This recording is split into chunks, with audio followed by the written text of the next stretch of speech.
The 2024 presidential field could be getting a bit more crowded. That's because Senator Joe Manchin is not ruling out a third-party run next year. The West Virginia Democrat tells NBC News that he's not taking anything off the table. Manchin joined former Republican Governor Jon Huntsman in New Hampshire yesterday, along with the group No Labels, which is laying the groundwork to field a third-party presidential campaign. Joining us live from Manchester, NBC News correspondent Vaughn Hilliard. Vaughn, you spoke to both Manchin and Huntsman. Not only what did they tell you about a potential 2024 presidential bid, because obviously they're doing something leaning toward that. Why are they doing this? Right. Let's, Mika, just lay the groundwork for everybody that is not tuned in to No Labels at this point. It's time to do it, because this is not some, organization that is spending a couple $1,000s on mailers or campaign flyers. This is a group that is about at its $70 million war chest that they aim to create. That is what this group is. They have been around for 13 years. They are the ones behind the Problem Solvers Caucus in Congress. And this time they're getting involved in presidential politics and will potentially put forward a bipartisan ticket, one that includes a Republican and a Democrat. And last night was a notable step for this organization because they went out on what you could call the campaign trail. In the middle of their efforts to qualify for the ballot in all 50 states, they went out here in New Hampshire alongside not only Jon Huntsman, the former U.S. ambassador to China and Republican governor of Utah, but also Joe Manchin, arguably the most influential member of the U.S. Senate right now. I want to let you hear part of my conversation with both men. Don't you believe that this country is as divided as they want to make you believe? Washington's divided. The politics is dividing the country, making you pick a side. There's only one side, the American side. And that's where people want to be. So if you believe that, and if that's where the American public is, would you be open to running for a third-party presidential ticket? Let's see where everybody goes. Let's see what happens. Maybe they'll come to their senses and start doing the job they were elected to do. For us to do the same old thing is like a little bit insane. Could a bipartisan ticket actually work? I think eventually there could be that possibility once the American people are frustrated enough with the status quo that isn't working.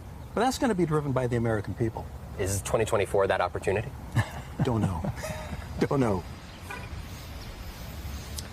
Of course, Joe Manchin told me that he will not make his decision on whether to mount this No Labels presidential run until next year. So the threat of a Joe Manchin presidential candidacy against the leader, President Biden, of his own party, will be out there for at least 6 more months, we should expect. And of course, the other concern from national Democrats who I talked to is the fact that could a Joe Manchin candidacy potentially siphon off votes from the likes of the Democratic nominee, Joe Biden, and help boost the Trump candidacy. There's a lot of variables at play, though, because, of course, we don't know if Joe Manchin is going to do it, and we don't even know who that Republican, Jon Huntsman or somebody else. There's a lot of question marks as this group prepares to put itself on the ballot across the country.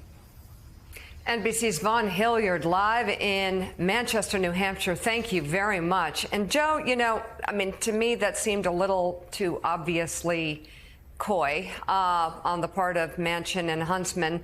At the same time, No Labels could play a pretty huge role in 2024.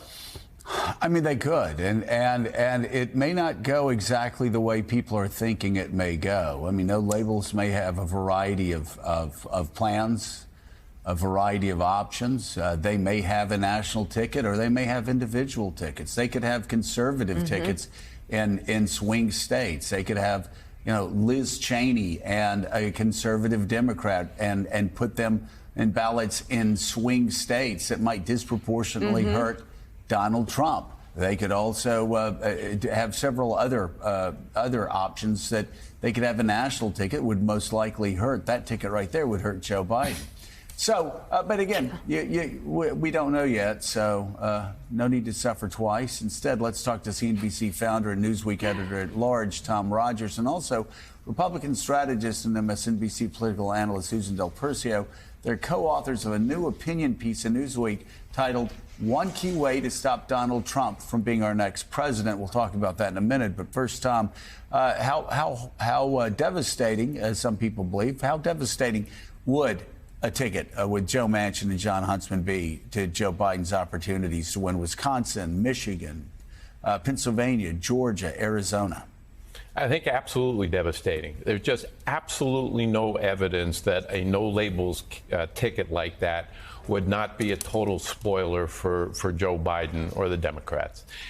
There just has not been in 50 years a single electoral vote that has been garnered by an independent candidate, even Ross Perot, who got 19% of the vote. Right. But what it will do, and there's plenty of evidence of this, including how 2016, with the independent vote that siphoned away from Hillary Clinton and gave the election to Donald Trump in swing states, that there's just no way a third-party ticket like that isn't going to help Donald Trump be reelected president. And Susan, we know how thin these margins are state by state, in Wisconsin, in Michigan, in Pennsylvania. We're talking about 10,000, 20,000 votes in some cases.